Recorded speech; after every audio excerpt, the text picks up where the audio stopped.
स्वागत है आप सभी लोगों का मेरे YouTube चैनल केमोलॉजी में। और आज हम करने जा रहे हैं क्लास 12 के फर्स्ट चैप्टर सॉल्यूशंस के बैक एक्सरसाइज क्वेश्चन की प्रैक्टिस। और आज जो बैक एक्सरसाइज हम ले रहे हैं वो है हमारा क्वेश्चन नंबर 16। क्या है ये क्वेश्चन नंबर 16 और कैसे करेंगे इसको सॉल्व, समझते हैं इसे। तो क्वेश्चन कह रहा है कि heptane and octane forms an ideal solution. ठीक है, मॉलिक्यूलर फार्मूला भी नहीं दिया गया है, लेकिन आपको बता दूं कि जब ये क्वेश्चन अगर इन केस आपके स्कूल लेवल एग्जाम पे या बोर्ड लेवल एग्जाम पे आएगा तो आपको इसका मोलर मास गिवन होगा। बिल्कुल सही सुना आपने, मोलर मास हमेशा गिवन होगा, उसकी टेंशन ना लें।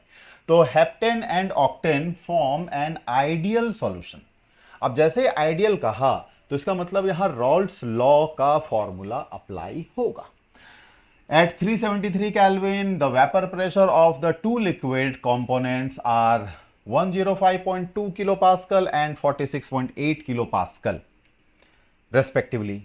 किलो पास्कल में सॉल्व कर दीजिए, पास्कल में दिया होता पास्कल में सॉल्व कर देते, बार में दिया होता बार में सॉल्व कर देते। बस ये ध्यान में रखना है कि अगर हमें दो जगह प्रेशर दिया गया है तो उन दोनों जगहों पर उस प्रेशर की यूनिट सेम होनी चाहिए, अलग अलग नहीं होनी चाहिए। अगर वो अलग अलग है तो आप किसी एक में उसको यूनिफॉर्म बना सकते हो, यानी एक जैसी यूनिट ला सकते हो। तो what will be the vapour pressure of mixture, mixture बोले तो सॉल्यूशन, जो एक होमोजीनियस मिक्सचर होता है, 26 gram of heptane and 35 gram of octane. तो आपको हेप्टेन और ऑक्टेन का मास दिया हुआ है। तो गुरु मंत्र जो आपको बताया है, क्या है वो गुरु मंत्र की जो भी डेटा दिया गया है उन सबको राइट डाउन कीजिए। जो भी कैलकुलेट करने के लिए कहा गया है आप उसको भी क्वेश्चन मार्क के साथ लिखिए। तो चलिए भाई हम यहां लिखते हैं। तो हम क्या देख रहे हैं, हेप्टेन कहा है, ऑक्टेन कहा है, तो हम ऐसे लिख लेते हैं मोलर मास ऑफ हेप्टेन। तो हेप्टेन का फॉर्मूला क्या होता है, C7H16, है ना। हेप्टेन क्या एन लगा हुआ है तो एल्केन है, एल्केन में क्या होता है CnH2n+2। तो हेप्ट मतलब एन की वैल्यू 7 कार्बन, तो 7 और ये 16, तो कितना हो जाएगा 12 सत्ते 84 प्लस 16 आप करोगे तो ये आपका आ जाएगा 100, है ना। 6 4 10 8 1 9 1 10, बिल्कुल सही भाई, 100 आ जाएगा एम एच। और एम ओ ऑक्टेन के लिए तो ये आपका हो गया C8H18, ये हमारा हो जाएगा 114U। अब देखो कैसे कर दिया। तो हमें मालूम है कि हेप्टेन और ऑक्टेन ये दोनों होमोलोगस सीरीज के मेंबर हैं। होमोलोगस सीरीज मतलब एक ही ऑर्गेनिक फंक्शनल ग्रुप के अलग अलग मेंबर्स, ये होमोलोगस सीरीज कहलाते हैं। और अगर उस होमोलोगस सीरीज के दो कॉन्जिक्यूटिव मेंबर्स, यानी दो लगातार वाले जो मेंबर्स हैं, सक्सेसिव मेंबर्स हैं, जैसे हेप्टेन और ऑक्टेन आगे पीछे है, तो हमें मालूम है कि होमोलोगस सीरीज की ये प्रॉपर्टी होती है कि दो कंसेक्यूटिव मेंबर्स के बीच में मोलर मास का जो डिफरेंस होता है वो 14 का होता है। और अगर मॉलिक्यूलर फॉर्मूला का अंतर देखें तो CH2 का होता है। तो यहां पर इसका 100 निकला था तो मैंने उस हिसाब से 114 इसका ले लिया, कैलकुलेट करने की जरूरत ही नहीं पड़ी। तो इस तरह से दूसरे जो कॉन्सेप्ट हमने पढ़े हुए हैं उस कॉन्सेप्ट को भी कहीं कहीं यूज किया जा सकता है। चलिए अब यहीं पर हम लिख लेते हैं कि given mass of heptane, heptane का मास कितना गिवन है भाई, 26 ग्राम दिया हुआ है। और ऑक्टेन का जो मास आपको गिवन है वो है 35 ग्राम। चलिए बहुत ही बढ़िया। अब यहां पर आपको जो दिया है two liquids components are this one and this respectively, तो ये आपका हेप्टेन और ऑक्टेन का दिया गया है प्योर फॉर्म में, यानी ये आपका हो जाएगा P0H, जिसकी वैल्यू है आपके 105.2 किलो पास्कल। और P0O यानी ऑक्टेन के लिए ये हमारा हो गया 46.8 किलो पास्कल। बहुत ही बढ़िया भाई। तो अब आगे क्या कह रहा है कि what will be the vapour pressure of a mixture, mixture का वेपर प्रेशर क्या होगा। तो मिक्सचर का वेपर प्रेशर मतलब सॉल्यूशन का वेपर प्रेशर ये क्या होगा। बहुत ही बढ़िया। तो पीएस निकालना है, जो चीज निकालना है, जो चीज आपको पूछी गई है ना न्यूमेरिकल में, फोकस वहां पे कीजिए। ठीक है, तो फोकस यहां पे कीजिए। तो पीएस, पीएस का फॉर्मूला क्या होता है, तो पीएस इज इक्वल टू हमारा क्या होगा, P A plus P B. यानी हमें पीए और पीबी अगर पता हो तो बस दोनों को ऐड कर देना है, बड़ा ही सिंपल है, पीएस निकल जाएगा। लेकिन हमने जब पूरा डेटा देखा तो हम देख रहे हैं पीए और पीबी कहीं नहीं दिया गया है, ये एक्चुअली पी नॉट ए और पी नॉट बी है। मतलब इसको अगर हम ऐसे लिखें तो इसको आप ऐसे लिख सकते हैं कि ये पीएस जो है वो पी एच प्लस पीओ, यानी partial pressure of heptane plus partial pressure of octane, इनका सम होगा। ठीक है, हम इसको ए और बी को ऐसे करके हमने हेप्टेन और ऑक्टेन के टर्म में बदल दिया है। लेकिन यहां पर तो जो ये पी एच और पी नॉट है, ये हेप्टेन और ऑक्टेन का पार्शियल प्रेशर है जब इन्होंने सॉल्यूशन बना लिया है, और पी नॉट एच और पी नॉट बी हेप्टेन और ऑक्टेन का वेपर प्रेशर है, लेकिन तब जब ये दोनों अलग अलग थे, यानी प्योर कंडीशन में थे, प्योर स्टेट में थे। तो फिर कैसे होगा? तो अगर अब हम देखें तो इसका मतलब हमें पहले पीएच निकालना पड़ेगा और फिर पीओ निकालना पड़ेगा। तो पीएच और पीओ, ये पता चला कि पीएच और पीओ निकालना है। अब पीएच निकालना है तो इसका फॉर्मूला क्या है? तो ये है पी नॉट एच इंटू काई एच, ऐसा कह लो, मोल फ्रैक्शन ऑफ हेप्टेन। और इसी तरह पी ऑक्टेन निकालना है तो प्रेशर प्योर ऑक्टेन का इनटू मल्टीप्लाई इसका हमने कर दिया ऑक्टेन के मोल फ्रैक्शन से। तो अब यहां से फिर पता चला कि क्या चीज, हमें मोल फ्रैक्शन ऑफ हेप्टेन और मोल फ्रैक्शन ऑफ ऑक्टेन चाहिए। ऑल्दो दिक्कत सिर्फ एक ही के कैलकुलेशन में आएगी। क्यों? क्योंकि हमें मालूम है कि फॉर अ गिवन सॉल्यूशन, कि जब कोई एक ही सॉल्यूशन की हम बात कर रहे हैं तो उसमें जितने भी मोल फ्रैक्शंस होते हैं उन सभी मोल फ्रैक्शन का सम हमेशा 1 आता है। तो किसी एक को निकालना है, दूसरे को 1 में से माइनस कर देंगे, दूसरे का मोल फ्रैक्शन निकल जाएगा। इस तरह से फिर हम दोनों का पार्शियल प्रेशर इन सॉल्यूशन वो निकाल लेंगे, फिर दोनों को सम कर देंगे, सॉल्यूशन आ जाएगा। यहीं पर ज्यादातर बच्चों को यह दिक्कत आती है कि सर इस क्वेश्चन में हमारा क्या अप्रोच होना चाहिए था सॉल्व करने के लिए, यही नहीं समझ में आता है। तो ये बहुत बेसिक सा है, अगर आप इस स्टेप्स को ऐसे फॉलो करते हुए चलोगे, कभी आपको ये कंफ्यूजन नहीं होगी कि न्यूमेरिकल में हमें किस तरह से अप्रोच लेना है सॉल्व करने के लिए, हमें पहले क्या चाहिए नहीं चाहिए, ये सारी चीजें यहीं पर आपको स्टेप बाय स्टेप क्लियर हो जाएंगी। क्यों? सारी चीजें जो दी गई थी आपने लिख ली, जो मेन चीज निकालनी थी उसको भी लिख लिया, फिर उससे रिलेटेड आपने क्या किया, फॉर्मूले को रिकॉल किया। भाई पीएस निकालना है तो जो दो कंपोनेंट दिया गया है उसका सॉल्यूशन में क्या वेपर प्रेशर है वो आपको चाहिए। तो अब हमने देखा कि भाई ये तो दिया ही नहीं गया, तो फिर ये निकाल लिया क्वेश्चन मार्क कि हमें ये अब चाहिए पीएच और पीओ। अब ये निकालने के लिए हमें इसके प्योर स्टेट का वेपर प्रेशर उसको उसके मोल फ्रैक्शन से मल्टीप्लाई करना है। तो हम देख रहे हैं प्योर स्टेट का तो दिया हुआ है वेपर प्रेशर, लेकिन मोल फ्रैक्शन नहीं दिया है, इसका मतलब हमें फिर से मोल फ्रैक्शन निकालना पड़ेगा।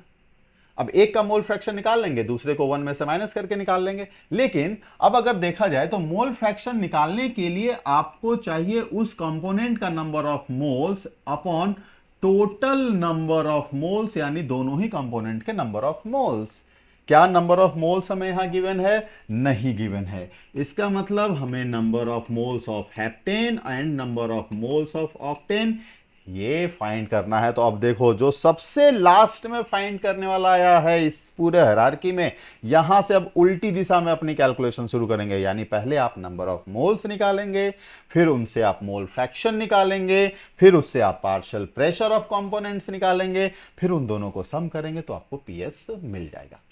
अब बताइए, कहीं कोई डाउट, कहीं कंफ्यूजन कि भाई इस न्यूमेरिकल में मुझे किस तरह से अप्रोच लेना था, या किसी भी न्यूमेरिकल की बात करें वहां हमें क्या चीज कैसे सॉल्व करनी थी, कोई स्टेप हमें नहीं पता चल रहा था, जो इस तरह के डाउट्स बच्चों के दिमाग में होती हैं, क्या अब ये रह पाएगा अगर आप ये तरीका यूज करते हैं?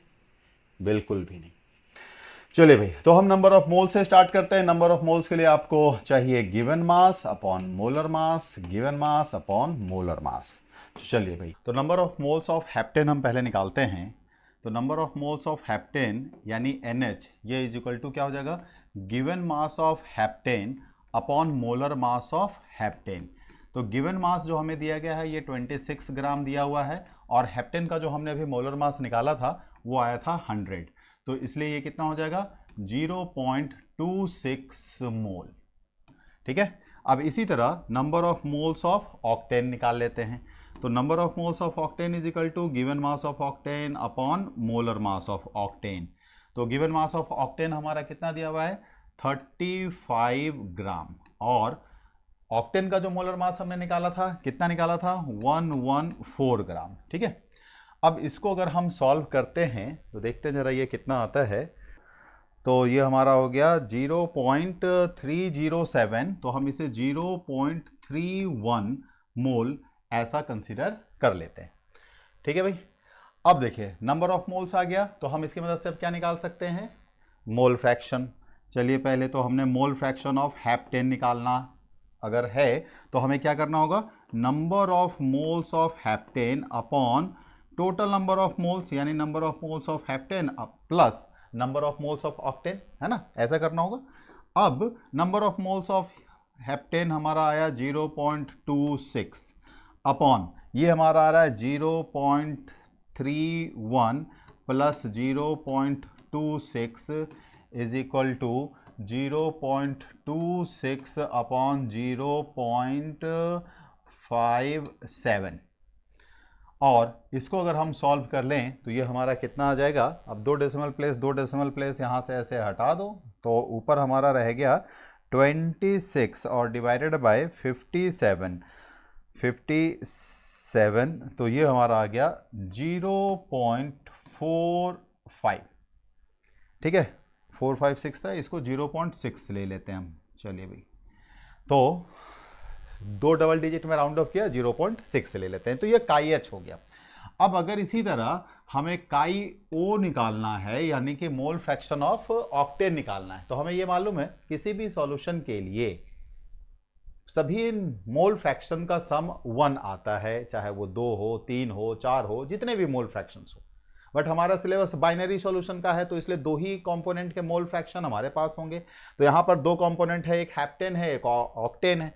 तो हेप्टेन का मोल फ्रैक्शन आपने निकाल लिया, तो ऑक्टेन कैसे निकाल लेंगे, 1 में से हेप्टेन के मोल फ्रैक्शन को हम माइनस कर लेते हैं, तो ये 1 माइनस 0.46 हो गया, तो ये 0.54 हमारा आ गया मोल फ्रैक्शन किसका, ऑक्टेन का। देखिए, तो हमें जो कैलकुलेट करना था वो वेपर प्रेशर ऑफ मिक्सचर का वेपर प्रेशर बोले तो सॉल्यूशन का वेपर प्रेशर हमें निकालना था पीएस। अब इसके लिए चाहिए था पीए पीबी, उसके लिए हमें चाहिए था काई ए और काई बी, तो ये निकल चुका है। तो अब हम क्या करें, तो पहले partial pressure of heptane in solution इसको कैलकुलेट करते हैं, जो partial pressure of heptane in pure state into mole fraction of heptane के प्रोडक्ट के बराबर होगा। तो partial pressure of heptane in pure state हमारा कितना है 105.2, तो ये हो गया 105.2 इंटू 0.46। तो अब हम इसे जरा एक बार मल्टीप्लाई कर लेते हैं, देखते हैं क्या आ रहा है। तो 105.2 इंटू 0.46, तो ये आपका आ जाता है 48.4 किलो पास्कल।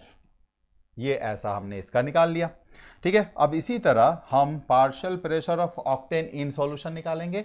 तो partial pressure of octane in solution formula क्या हो जाएगा, P not octane into mole fraction of octane.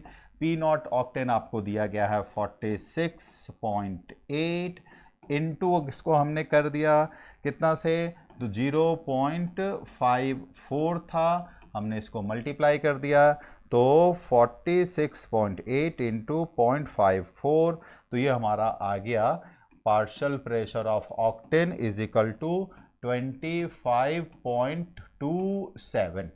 ठीक है, तो 25.27 क्या हो जाएगा, ये किलो पास्कल। तो अब हमें पीएस निकालना है, पीएस है ना, मिक्सचर या कह लो सॉल्यूशन का वेपर प्रेशर पीएस। तो सॉल्यूशन का वेपर प्रेशर कैसे निकलेगा, तो उनके कंपोनेंट्स का जो हमने वेपर प्रेशर निकाला था उसको सम करके, तो ये हमारा हो गया 48.4 प्लस 25.27, तो ये 0 तो 7, 4 2 6, 8 5 13 के 3, 4 2 6 1 7, तो 73.67 किलो पास्कल। तो ये हमारा आंसर आ गया। डेसिमल के बाद अगर थोड़ा बहुत चेंजेज है तो ये चलेगा। कुछ एक जगह पर हमने राउंड ऑफ वैल्यू ली थी, इसकी वजह से ये डिफरेंस आ रहा है। तो उम्मीद है सॉल्यूशन आप लोगों को समझ में आया होगा। कहीं कोई कंफ्यूजन या डाउट है तो कमेंट करके जरूर पूछिएगा। धन्यवाद।